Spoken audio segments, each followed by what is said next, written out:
দাঙ্গা করবে ওরা। 19 তারিখে ভোট, 17 তারিখে দাঙ্গা করবে।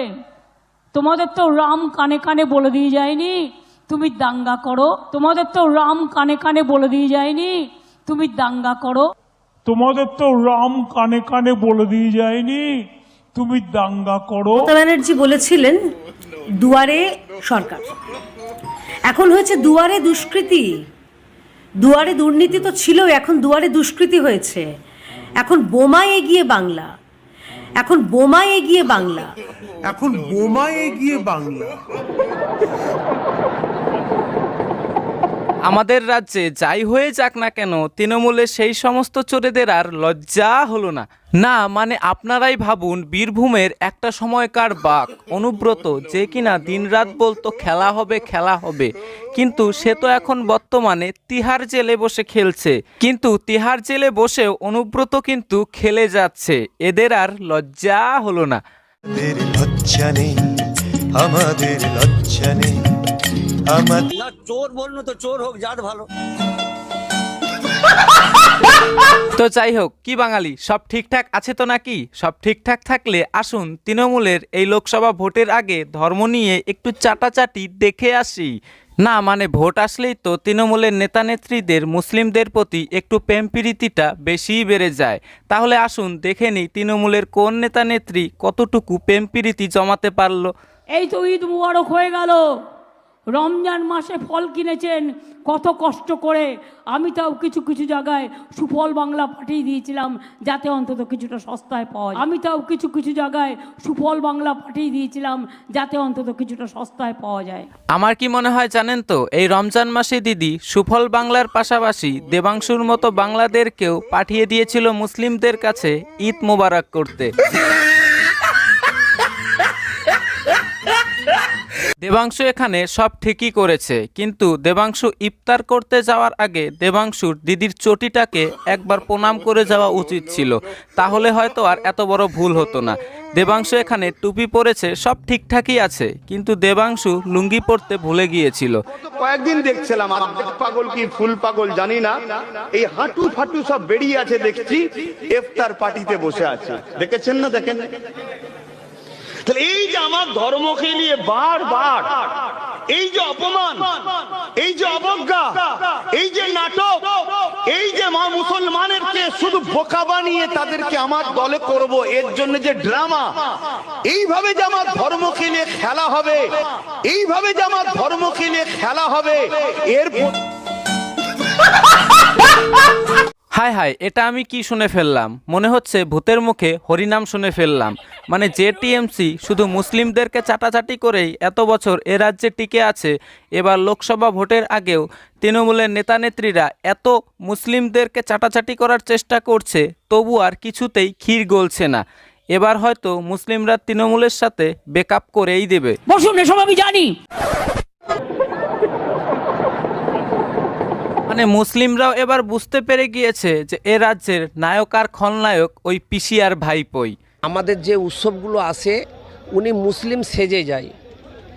আমরা যে কোনো একটা সিনেমা দেখলে দেখি যে নায়কের এ দেখে আমরা তালি বাজাই, কিন্তু খলনায়কের এ দেখে আমরা খুব দুঃখ পাই। তারপরে দেখি যে একই টেবিলে দুজনে বসে একই সিগারেট টানছে। তো ঠিক সেইভাবে এই যে মমতা ব্যানার্জি বলুন আর এনার ভাইপো বলুন, ইনারা এখানকার একবারে নায়ক আর খলনায়ক দুটোই একসঙ্গে। চোর বললো তো চোর হোক, জাত ভালো। এবার আসুন আমি আপনাদের তৃণমূলের একজন মিয়া দিদিকে দেখাচ্ছি। এই এটা না কাট কাট কাট। সরি বন্ধুরা, আজকাল তৃণমূলের নেতা নেত্রীরা মুসলিম এলাকাগুলোতে গিয়ে মুসলিমদের ভোট পাওয়ার জন্য এত চাটাচাটি করছেন যে বুঝতেই পারা যাচ্ছে না যে কে মিয়া আর কে তৃণমূলের সেই মিয়া দিদি। वाह दीदी, वाह दीदी, दीदी वाह दीदी, दीदी दीदी दीदी मैं सरकार में रहता, मैं आपको तोपों की सलामी दिलवाता दीदी, मैं आपको तोपों की सलामी दिलवाता दीदी, मैं बोल करके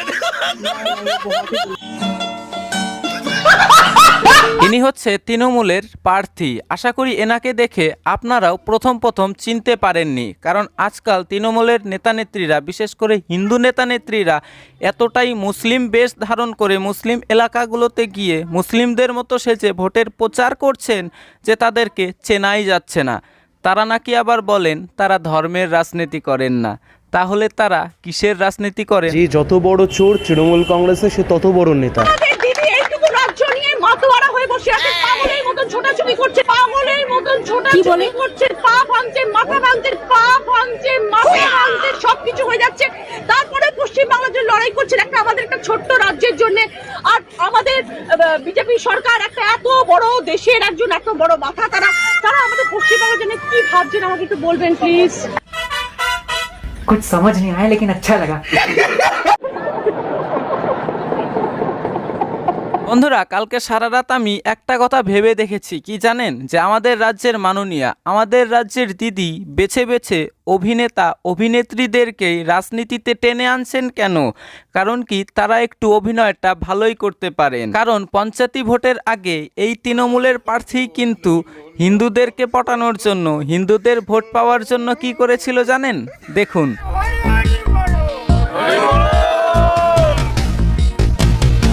एकदम इन्होंने वक्त बदल दिया, जज्बात बदल दिए, जिंदगी बदल दी। ओ भाई मारो मुझे, मारो मारो मुझे, मारो। আপনাদের মধ্যে কেউ যদি থাকেন যে অভিনয় শিখবেন, তাহলে তৃণমূলের এই সমস্ত প্রার্থীরা যখন আপনাদের গ্রামে ভোট চাইতে যাবে তখন এনাদের কাছ থেকে একটু অভিনয়টা শিখে নেবেন, বিনা পয়সায়, কোনো টাকা লাগবে না।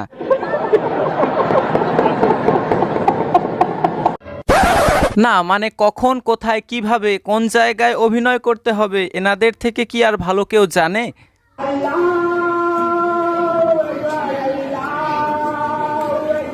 মিথ্যেবাদী ছোট লোক একখানা, মিথ্যে কথা বলছি।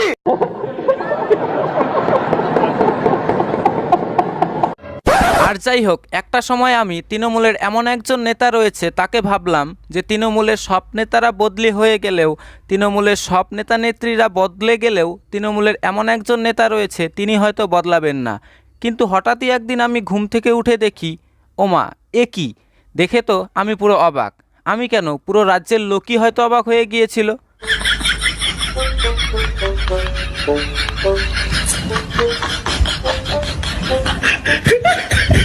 এই সময় একটা ব্লাড টেস্ট করা দরকার, রক্ত পরীক্ষা করা দরকার। দেখুন, বাংলার লোক কুণাল ঘোষকে যে যাই মনে করুক না কেন, আমি কিন্তু কুণাল ঘোষকে হিন্দু বলেই মনে করতাম। আর আমি কখনো ভাবতেই পারিনি যে ইনিও বাকি নেতাদের মতো মাথায় টুপি পরে নেবেন।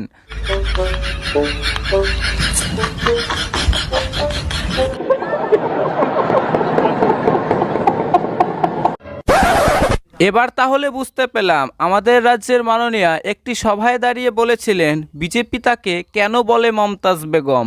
বিজেপি আমাকে বলে মমতাজ বেগম। এবার আপনারা দেখুন, তৃণমূলের একজন নেত্রী হয়তো কোনো এক মুসলিম এলাকায় গিয়েছেন, গিয়ে বলছেন এবং মুসলিমদেরকে ভয় দেখাচ্ছেন, ভয় দেখিয়ে মুসলিমদের মাথায় টুপি পরানোর চেষ্টা করছেন। রামনবমীর দিন আমি সংখ্যালঘু ভাই বোনেদের বলবো বাড়ি থেকে কম বেরোতে, কারণ বিজেপির লোকজন সাম্প্রদায়িকতা নিজেরাই সৃষ্টি করে আপনাদের ঘাড়ে দায় চাপানোর চেষ্টা করবে। তাই আপনাদের সদা সতর্ক, সজাগ থাকতে হবে। এতদিন এই পদ্ধতিটাকেই ব্যবহার করে তৃণমূলের এই সমস্ত নেতা নেত্রীরা মুসলিমদেরকে ভয় দেখিয়ে ভোট পেয়ে এসেছে। এবার হয়তো আর সেই পদ্ধতি কাজে লাগবে না, কারণ মুসলিমরাও এবার ঘুম থেকে উঠে গিয়েছে। তারাও ঠিক মতো ঠিক জায়গায় ওইখানে গিয়ে বুঝিয়েই দেবে। মমতা ব্যানার্জি বলুন আর এনার ভাইপো বলুন, এনারা এখানকার একবারে নায়ক আর খলনায়ক দুটোই একসঙ্গে। আমাদের এ রাজ্যে তৃণমূলের নেতা নেত্রীরা বোরখা পরে, মাথায় টুপি পরে মুসলিমদের দুয়ারে দুয়ারে গিয়ে ভোট ভিক্ষা চাইতে পারেন, আর অন্যদিকে বিজেপির কেউ গলায় গামছা দিয়ে কপালে তিলক কেটে জয় শ্রীরাম বললেই সেই দিকে ধেয়ে যায় আমাদের রাজ্যের মাননীয়া। সেটা নাকি হয়ে যায় গুন্ডামি।